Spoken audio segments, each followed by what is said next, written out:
The last experiment we have done is called wish bottles. It is a sense that can simply show you that the atmospheric pressure exists.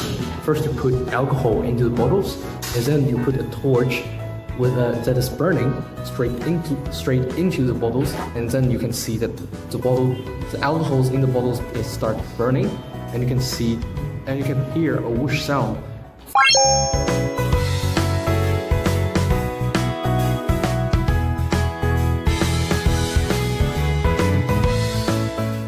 Took anhydrous copper sulfate, which we added water to, causing it to release energy, and then we took the hydrated copper sulfate and mixed it.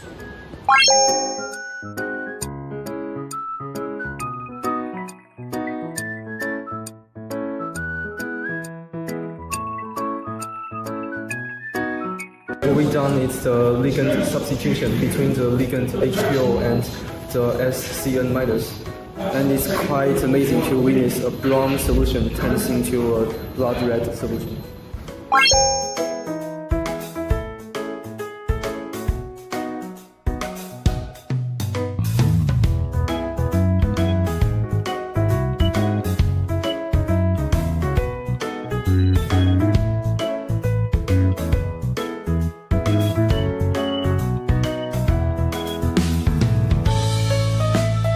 The experiment is led us to try the methane burning. So first we will add the natural gas into the water, and the water will produce the methane bubbles, and you can hold out a hand and you use the fire to burn it. And methane will mixture with the oxygen and become fire and earth. When you finish the experiment, your hand will also maybe feel a little bit warm.